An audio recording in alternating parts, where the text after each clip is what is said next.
as pessoas têm que entender que todo mundo tem o bem e o mal dentro de si. Essa coisa de todo mundo querer pousar de bonzinho, de tô libertando o mundo, de tô... Não existe isso. Todo mundo tem o bem e o mal dentro de si. Se a gente não souber disso, a gente não vai ter perdão, a gente não vai acreditar em redenção, a gente não vai acreditar em misericórdia, porque eu acho que eu sou perfeito e eu posso impor qualquer tipo de pena ao outro, porque o outro é imperfeito. Esse tipo de mentalidade precisa acabar, porque também ela é irreal. Acho que passa por isso, de querer parecer. É irreal, todo mundo faz bobagem. Eu faço um monte de bobagem, por que eu não vou perdoar o outro que fez bobagem? Falou para mim, pô, eu fiz bobagem. Ok. Enquanto a gente não retomar isso e perder esse medo de parecer ser, ou medo de ser xingado, ou medo... a gente não evolui como sociedade. Não, mas acho ainda muito mais difícil, por exemplo, a gente está falando das redes sociais que tornaram o cancelamento algo... pelo menos é bom, porque como cada semana é o da semana anterior esquece mais rápido, né? Mas é a vida perfeita, é a perfeição, né? Você falou isso do parecer ser mais perfeito do que você parece ser em todas as redes sociais. Seja xingando quem você não gosta, seja esteticamente, seja em tudo, né? Tem gente... Sabe, você está falando disso esteticamente? Sabe que nos cirurgiões plásticos tem gente já fazendo demanda que eu quero ficar igual esse filtro do Insta. Então, assim, tem uma coisa que eu falo no livro, que é o seguinte: o maior desafio da gente é a gente perder a vergonha de ser quem a gente é. Todo mundo tem isso. Todo mundo tem um ideal mais alto do que eu queria ser, não sei o quê. Por exemplo, eu não queria ser tão grossa quanto eu sou. Sou pessoa grossa pra caramba. Sou. Eu sei que eu sou. Eu sei que eu falo coisas que as pessoas ficam perturbadíssimas. Quando eu vejo, eu já tô no meio, gente. Quando eu vejo, eu já tô... Falei. Não, eu já tô, assim, tô no meio, nem terminei ainda. E agora? Retrocedo? Ou só arremato e jogo a bomba ninja e vou embora?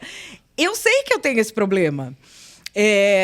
Por exemplo, uma outra coisa. Eu sei que eu tenho um problema que eu começo a ir estudando as coisas e eu vou tão fundo que, de repente, eu tô falando no assunto e as pessoas estão falando de outro assunto e eu acho que eu tô falando de uma coisa porque eu estudei aquilo e as pessoas estão falando de outra, porque elas não ficaram obsessivas. Elas têm interesses mais variados. Então, assim, você sabendo dos seus defeitos, você consegue, pouco a pouco, ir apresentando, vamos dizer, contribuições melhores para a sociedade. Por exemplo, eu sei que eu nunca vou ser aquela pessoa que é formal, que é certinha, que está lá falando que vai defender a liberdade de expressão e sabe aquelas palavras bonitas.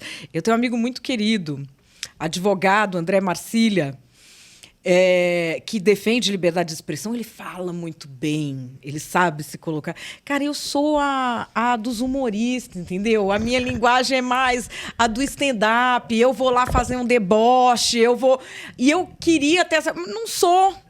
Então, assim, eu não tenho vergonha de ser quem eu sou. E eu acho que isso é algo que a gente precisa trabalhar, sobretudo nos jovens. Porque nós estamos fazendo a terapia cognitivo-comportamental ao contrário com eles. Sim. Nada do que o jovem é hoje é bom o suficiente. O jovem precisa... Essa coisa... o jovem precisa ser antirracista. O jovem precisa ser anti-homofóbico. O jovem precisa ser anti não sei o que lá. Gente, às vezes o jovem não consegue entender ele. Sabe? Ele é só um moleque.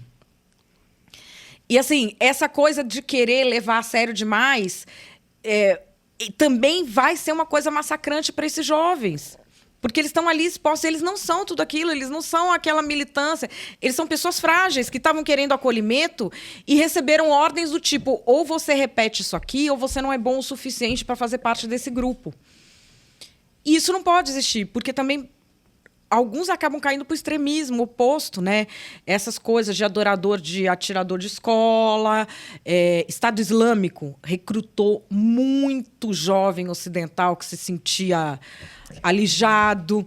Então, assim... E tudo é sempre baseado na sensação de pertencimento. Todo mundo quer pertencer. Isso aqui é verdade, né? A rede social também é isso, né?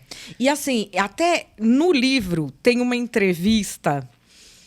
que é a entrevista completa que eu usei para fazer o artigo aqui na Revista Oeste. é uma entrevista com a Megan Dawn, que escreveu um livro sobre feminismo da terceira onda, que é esse feminismo de rede social, que chama The Problem with Everything, que eu acho ótimo, o problema com tudo. A gente tá criando gerações achando que estão vivendo num mundo que não tem conserto, que estão vivendo num mundo em que a felicidade é impossível. E, por exemplo, eu tenho uma perspectiva de direitos das mulheres muito diferente do que meninas que nasceram com o caminho todo pavimentado e que não têm dificuldade porcaria nenhuma estão enfrentando. Então, assim, não tem dificuldade porcaria nenhuma, assim, perto do que a gente passava, sabe? Essas meninas não têm que convencer o pai delas que elas vão querer ter uma profissão que não seja ser professora ou secretária. Não vai ter que convencer que ela não vai querer casar porque ela... ou que ela não acha que o casamento é a coisa mais importante da vida dela. Não vai ter pai patrulhando, levando em ginecologista para ver se é virgem ou não. Não vai passar as coisas que a gente passava. Evoluiu. E precisa evoluir mais. Ok. A grande questão é, essas meninas têm a noção de que elas sofrem mais que a idade média. De que elas sofrem mais do que a mulher que está lá no meio do Estado Islâmico. Sabe? Uns delírios. E que, assim, isso é passado para essa geração por influencers, mas isso faz mal, porque, assim, hoje, olhando para trás, eu vejo que a gente atravessou momentos que eram difíceis. Mas ninguém estava falando para a gente, nossa, que difícil, hein? Isso vai acabar com você, isso vai ser horrível, isso é microagressão, isso é... Não sei. Ninguém estava falando isso. A gente atravessava porque a gente acreditava que é possível.